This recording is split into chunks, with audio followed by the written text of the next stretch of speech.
ఐటీలో ఎంట్రీ కావాలా? Training software engineer గా అజా కోడింగ్ ట్యూటర్ లో 2 weeks ట్రయల్ పీరియడ్ లో వెంటనే చేరండి. సో తెలియని ఏజ్ లోనే నాన్నే చైల్డ్ ఆర్టిస్ట్ గా నేను చేస్తాను మీ మూవీస్ లో అడిగిన రోజులు ఉన్నాయి. కొడుగ్గా నాకెందుకు మీరు స్టార్డమ్ ఇవ్వట్లేదు, ఒక స్టార్ని చేయట్లేదు ఇప్పుడు డిమాండ్ అంటే ఫన్నీగా కానీ లేకపోతే సీరియస్గా కానీ అడిగిన సందర్భాలు ఉన్నాయా? లేదండి. ఆయన నాకు చేయాల్సింది చేశారు. నన్ను ఒక చైల్డ్ యాక్టర్గా లాంచ్ చేశారు, నన్ను ఒక అసిస్టెంట్ డైరెక్టర్గా ఇండస్ట్రీ మొత్తం చూపించారు, ఒక హీరోగా లాంచ్ చేశారు, ఇంకో సినిమా ప్రొడ్యూస్ చేశారు. ఇంక ఏ మొహం పెట్టుకుని అడుగుతాను చెప్పండి అండి. ఆయన చేయాల్సింది చేస్తారు ఇంకా. సో స్టార్డమ్ అన్నది ఏ ఫాదర్ ఇవ్వలేరండి. ఒక స్టార్ ఫాదర్ కొడుకుని మహా అయితే లాంచ్ చేస్తారంటే స్టార్డమ్ అన్నది అతను వాడికి ఆడే సంపాదించుకోవాలి. వాడిలో దమ్ముంటే వస్తుంది స్టార్డమ్. సో స్టార్డమ్ మా నాన్న నేను ఇప్పుడు అడగను, అండ్ అది కరెక్ట్ కూడా కాదు. ఒక మనిషి దగ్గర నుంచి అడిగి తీసుకునేది కాదు స్టార్డమ్. సో కష్టపడి సంపాదించుకోవాలి. ఓ సూపర్. ఎందుకు అడిగానంటే చాలా మంది చెప్తుంటారు పూరి గారు ఎక్కువ ఇన్వాల్వ్ అవుతారు, నెపోటిజం అది ఇది అని చెప్తుంటారు కదా, అది అది అది డూ యూ బిలీవ్? మా నాన్న ఈ ఇండస్ట్రీలో పవర్ఫుల్ కాబట్టి నేను లాంచ్ అవుతాను కాబట్టి ఇలా ఉంటుంది. ప్రతి ఇండస్ట్రీలో నెపోటిజం ఉంటుంది. ఇప్పుడు నెపోకిడ్స్ అంటున్నారు. అవును. నా ఏజ్ ఒక 24 ఏళ్ళు. నేను 20 అప్పుడు లాంచ్ అయ్యే హీరోగా. మా నాన్న హెల్ప్ తీసుకొని నేను లాంచ్ అయ్యాను. నా ఫ్రెండ్ ఒకడు డాక్టర్ చదువుతున్నాడు.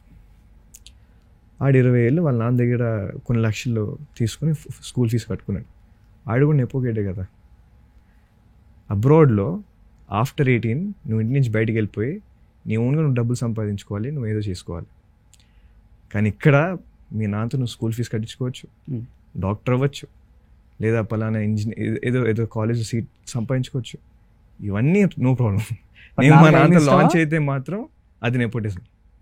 అలా అయితే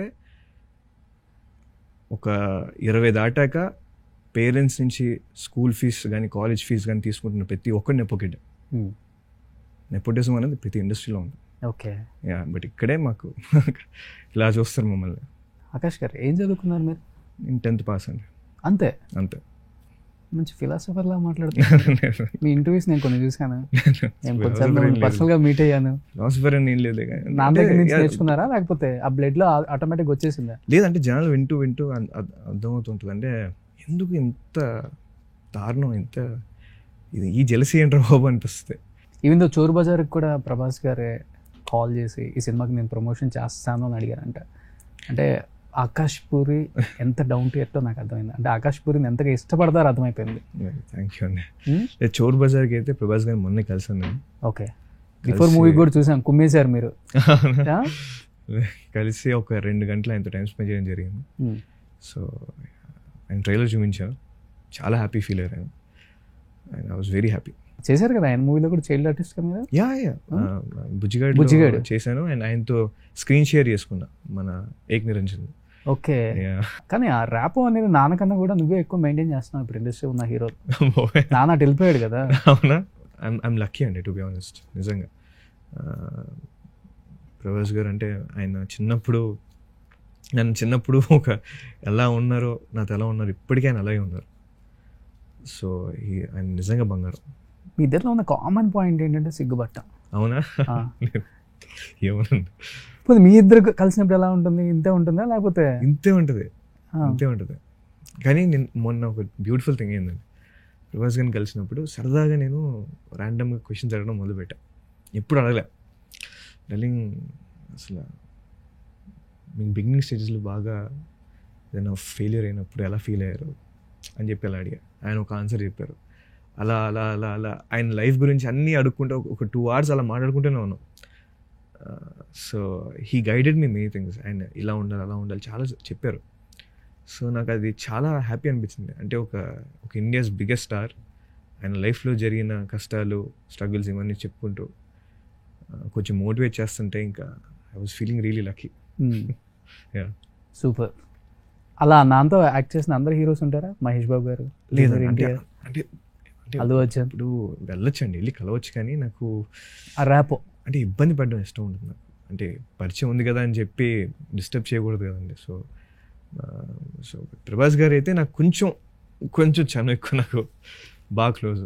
సో అంతే. ఇద్దరు ఒకే క్యాడర్, ఎంతవరకు మాట్లాడాలో అంతవరకే మాట్లాడతారు, లిమిటెడ్గా ఉంటారు.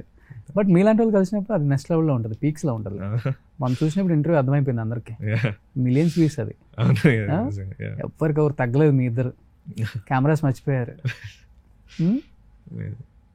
ఆయనకి నిజంగా ఒక విషయంలో థ్యాంక్స్ చెప్పాలి ఏంటంటే, ఒక డైలాగ్ ఉంటుంది, నేను ఆయన వైపు చూసి అని చెప్పి చెప్పాలి డైలాగ్. ఓకే, నేను చెప్పండి డార్లింగ్, నేను అలా మీ వైపు చూసి చెప్పానంటే చెప్పు డార్లింగ్ నువ్వు చెప్పు అని చెప్పి అంటున్నారు ఆయన.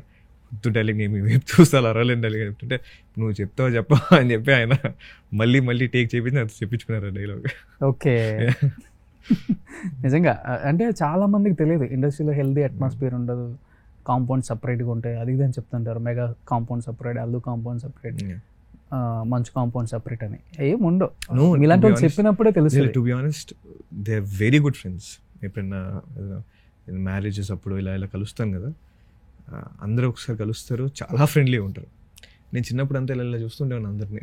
సో చాలా చాలా కొత్తగా అనిపించేది వీళ్ళందరినీ టీవీలో చూసి, సినిమాలో చూసే వాళ్ళని, వీళ్ళు అంత హ్యాపీగా భయ అనుకుంటూ చాలా ఫ్రెండ్లీగా మాడుతుంటే చాలా కొత్తగా అనిపించేది నాకు. బేసికల్గా ఇండస్ట్రీలో కూడా 10th ఆపేసి ఇండస్ట్రీకి వచ్చిన హీరో ఎవరు లేదు, నువ్వే. నేను ఎక్కడో ఉంది అది, ఆ బ్లడ్లో గట్టిగా ఉంది. బట్ నాన్నకి అదేం ఉండదు కదా, మనోడు స్టార్ డైరెక్టర్ కొడుకు, అది ఇది ఏముండవు. అందుకనే చాలా బాగా నచ్చింది ఈ మధ్య రీసెంట్గా నేను జిమ్కి వెళ్ళి పనిచేసిన అన్న, అదే మస్తు నచ్చింది అందరికి. కామన్ పీపుల్కి ఎంత టచ్ అయిందంటే అది, అరే మనమే కొంచెం బిల్డప్ ఇస్తాం, అది ఇది మనం అది ఇది ఐఫోన్ జిమ్ అది చాలా ఉంటుంది. బట్ నీ తిన్న తర్వాత ఇలా కూడా ఉంటారా లైఫ్లో అనిపించింది చాలా. అలాగే ఉండాలండి. నేనైతే ఒక 5 times 6 times అలా ఫార్వర్డ్ చేసి మళ్ళీ వింటా. సో డాడీ వల్ల చాలా చాలా నేర్చుకున్నాను, చాలా బెటర్ అయిన ఒక పర్సన్గా. మెయిన్ అమ్మ నాన్న పెంపకం అండి. సూపర్. అమ్మతో ఎక్కువ, నాన్నతో ఎక్కువ? మమ్మీతో ఎక్కువ ఫ్రీగా ఉంటా, అండ్ డాడీతో కొంచెం భయంగా ఉంటా. మమ్మీ అంటేనే గుర్తొచ్చింది, చోర్ బజార్లో మమ్మీ కూడా సేమ్ మమ్మీ లాగే ఉంటుంది. చాలా మంది అసలు మమ్మీ యాక్ట్ చేసిందేమో అనుకున్నారు నీతో మమ్మీగా.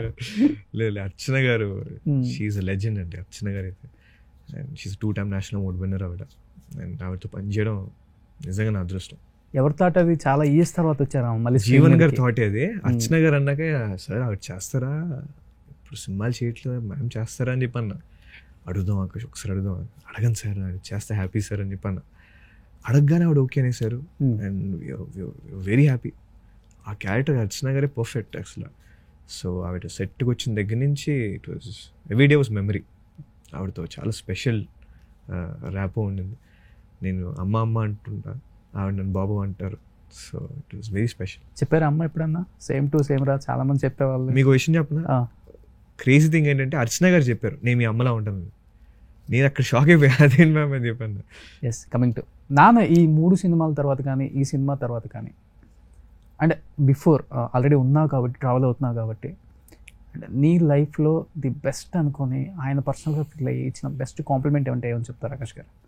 డాడీ నాకు ఇచ్చిన బెస్ట్ కాంప్లిమెంట్. ఎస్పెషల్లీ ఇండస్ట్రీ గురించి, మీ పర్సనల్ లైఫ్ గురించి కాదు, ప్రొఫెషనల్ లైఫ్ గురించి. ఆయన ఇండస్ట్రీకి నేను మెహబూబా అయ్యాక రొమాంటిక్ జరుగుతున్నప్పుడు మా అమ్మకు ఒకసారి ఫోన్ చేసి చెప్పారు. 3 యాక్టర్ల పేరు చెప్పారు, 2 యాక్టర్ పేర్లు చెప్పారు, నన్ను 3వ ప్లేస్లో పెట్టారు. నేను యాక్ట్ చేసిన, నేను డైరెక్షన్ చేసిన ఇంతమంది హీరోల్లో టాప్ 3 అని చెప్పి ఒక 2 పేర్లు చెప్పి తర్వాత నా పేరు చెప్పారు. వాళ్ళిద్దరు చాలా పెద్ద స్టార్స్. సో అలా అది చెప్పకూడదు ఇప్పుడు, కానీ ఆ టాప్ 3 పొజిషన్ నన్ను పెట్టడం అన్నది నేను నిజంగా చాలా happy feel. That was like the best day. Super. So డాడీని నేను ఇంప్రెస్ చేయగలిగాను, డాడీకి నేను అంత నచ్చాను ఒక యాక్టర్గా. నాతో పనిచేయడం డాడీకి బాగా నచ్చింది. లైఫ్లో ఎలా ఉన్నా కానీ నీ గురించి అంతగా ఆలోచిస్తారు కదా నాన్న. అమ్మ కానీ నాన్న కానీ మ్యాక్సిమం అంత పెద్ద ఫ్యామిలీస్లో ఒక 10th ఆపేసిన తర్వాత లైఫ్లో రీచ్ అవుతాడా లేకపోతే ఫెయిల్ అయిపోతాడా, ఎన్ని క్వశ్చన్ మార్క్స్. నువ్వు ఒక స్టేజ్కి వచ్చే వరకు ఉంటుంది, అప్పుడు నాకు తెలిసి ఇప్పటికి కూడా ఉంటుంది అమ్మకి నాన్నకి. ఇలా ఇద్దరు ఎప్పుడైనా నీ గురించి పర్సనల్గా ఫీల్ అయిన సందర్భాలు, ఏడ్చిన సందర్భాలు ఉన్నాయి అమ్మ కానీ? అమ్మ అయితే బాగా ఏడ్చింది. అంటే నేను చదువుపోయేసరికి మమ్మీ బాగా ఏడ్చారు. బాగా చదువు అసలు ఏంటి, ఏమనుకుంటున్నావు నువ్వు, లైఫ్ సీరియస్ తీసుకోవట్లేదు. నేను ఒకసారి మా అమ్మకి, మా స్కూల్ టీచర్కి ఒక ఆన్సర్ చెప్పా. ఇంటికి వచ్చి మా అమ్మ కూడా చెప్పాను. మా అమ్మకి అసలు మైండ్ పోయింది. ఒక టీచర్ ఏమో, ఒక నువ్వు హీరోగా ఫీల్ అయితే ఏంటి, డిగ్రీ అని ఉంటుంది, ఇంకో జాబ్ చేసుకోవచ్చు కదా అని చెప్పాను. సార్ నేను హీరోగా ఫీల్ అయితే నేను డైరెక్టర్గా చేస్తా, డైరెక్టర్గా ఫెయిల్ అయితే ఫైట్ మాస్టర్గా చేస్తా, ఫైట్ మాస్టర్గా ఫెయిల్ అయితే డ్యాన్స్ మాస్టర్గా చేస్తా, ఓకే అలా కూడా ఫెయిల్ అయితే అసిస్టెంట్ డైరెక్టర్గా చేస్తా. ఇదే ఇండస్ట్రీలో ఉంటా, ఈ ఇండస్ట్రీలో పోతా. సో నాకు ఈ ఇండస్ట్రీ ఉంది సార్. సో నేను ఇక్కడే ఉంటాను. సో నాకు నేను చదువుకోలేను, దిస్ ఇస్ మై ప్లేస్ అని చెప్పా. ఇది మా అమ్మ చెప్తే మా అమ్మ షాక్ అయిపోయింది. సో ఇంకా అప్పటి నుంచి ఇంకా ఇంట్లో కూడా క్లారిటీ వచ్చింది. నాన్నకి బ్లాంక్ అయిపోయి ఉంటుంది ఒకవేళ ఇంటే అమ్మ చెప్తే. అవునవును, ఎవరికి ఉండదు ఇండస్ట్రీ మీద అంతా. నేను ఫస్ట్ టైం నేను వింటా ఇట్లా.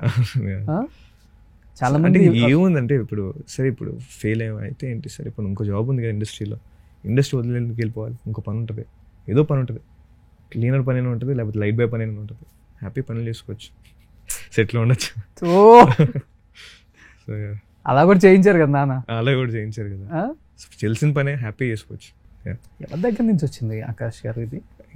నానా లేకపోతే లేదా క్రియేట్ అయిపోయింది అలా. అంతేనా? అలా క్రియేట్ అయిపోయింది చిన్నప్పటి నుంచి బాగా క్రియేట్ అయిపోయింది, పిచ్చి వచ్చింది అలా. అది డాడీకి కూడా అర్థం కదా అప్పుడప్పుడు, ఇంట్రా బాబు అని చెప్పి అంటుంటారు. సో నేను డాడీకి ఎప్పుడు అంటుండే చిన్నప్పుడు, నీకు సినిమా మీద ఎంత పిచ్చి ఉందో నాకు 100 ఉంది, ఓకే నా పిచ్చి నీ పిచ్చి ముందు నథింగ్ అని చెప్పన్నా. అదే చిరుత కదా ఫస్ట్, చిరుత అంతే కదా. నాకు బాగా గుర్తుంది ఆ సీన్ కూడా, ఏడిపించేస్తారు అట్లా థ్యాంక్ యూ ఒక రేంజ్లో. సో అక్కడి నుంచి ఇక్కడ వరకు ట్రావెల్, ఆల్మోస్ట్ ఇండస్ట్రీకి వచ్చి సీనియర్ యాక్టర్ అని చెప్పాలి నేనైతే. ఇంకా లేదండి, యాక్చువల్లీ చైల్డ్ యాక్టర్గా చూస్తే మాత్రం సీనియర్ యాక్టరే. అవును, ఒక చైల్డ్ యాక్టర్ నుంచి ఇప్పుడు దాకా అంటే మాత్రం 10 పైన అయి ఉంటుంది. సూపర్.